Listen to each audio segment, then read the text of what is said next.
প্রিয় ছাত্রছাত্রীরা, welcome to my channel. আজকে নিয়ে এসেছি ক্লাস 5-এর মধ্যশিক্ষা পর্ষদের নমুনার প্রশ্নপত্র এবং তার উত্তর সহ আলোচনা নিয়ে। ঝটপট করে দেরি না করে ভিডিওটি দেখে নেওয়া যাক। একে রয়েছে সঠিক উত্তরটি নির্বাচন করো। বোম্বাকরের পণ্ডিতদের ট্যাগ ঘড়ি ডোবানো থাকে ঘিয়ে, কবিকে এদিক ওদিক টানতে থাকে কাঠবেড়ালি, মানিক গাঁথা ওই যে তোমার কঙ্কনে, তালনবমী ব্রত ছিল মঙ্গলবার, ঘুড়িকে পাতং বলে রাজস্থানে, বুকের কাপকাঠি ছিটকে গেলে সে তখন একটা কাগজের টুকরো, বোম্বাগড়ে লোকেরা সর্দি হলে ডিগবাজি খায়, প্যাচ খেলার যুদ্ধ চাঁদিয়াল এবং পেটকাটার মধ্যে হয়েছিল, কবির মাথায় আশীর্বাদের মতন পাতা ঝরে পড়ে, জটি পিসিমার বড় মেয়ের নাম লাবণ্য, ছোটদের প্রিয় ঘনাদার চরিত্রটি প্রেমেন্দ্র মিত্রের সৃষ্টি, বন্দিশালায় স্বাধীনতা সংগ্রামীদের রক্ত রাঙা দুটি মিলিত প্রাণী হচ্ছে শিয়াল এবং কুমির আলু চাষ করতে গেছিল, তালনবমী ব্রতে তালের বড়া ভাজা হয়, আমি যখন একলা থাকি, শরৎ তোমার শিশির ধোয়া কুন্তলে, চিবিয়ে খেতে হয় বলে আঁক মিষ্টি সবার চাইতে, জটি পিসিমার ভালো নাম হরিমতি, যারা জীর্ণ জাতির বুকে জাগালো আশা। এলোমেলো বর্ণগুলো সাজিয়ে লেখো।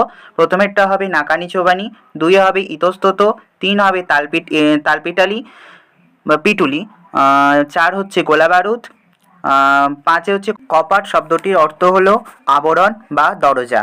সমর্থক শব্দ সাগর হচ্ছে সমুদ্র, বন বন হচ্ছে অরণ্য। বিপরীত শব্দ টাটকা বাঁশি, আবাহন বিসর্জন, দেশ বিদেশ, উচিত অনুচিত। বিশেষ্য পদগুলিকে বিশেষণে পরিণত করো। গাছ গেছো, মাটি মৃত্তিকা বা মেটে, পাথর পাথরে, অত্যাচার অত্যাচারিত। ক্রিয়ার নিচে দাগ দাও। উল্লাসে ভরে যায় চারিদিক, বাইরেতে মেঘ ডেকে ওঠে। কোনটি কোন প্রকার শব্দ? তুই কেমন করে জানলি? এটি প্রশ্নসূচক বাক্য। আহ কি শান্তি, এটি বিস্ময়সূচক বাক্য।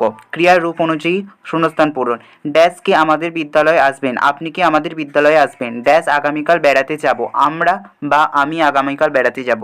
ভারতে রয়েছে তোমার রেখাঙ্কিত পদগুলি, কোনটি কোন পুরুষ তা চিহ্নিত করতে হবে তোমাদের। আকাশটা যদি আমাদের ঘর বাড়ি হতো, এটা আমাদের দিকে তাকায় খালি, তুই একটা বোকা, অর্থাৎ যেগুলো দাগ দেওয়া আছে সেটা কোন পুরুষ, প্রথম পুরুষ, উত্তম পুরুষ নাকি মধ্যম পুরুষ, সেটা করতে হবে।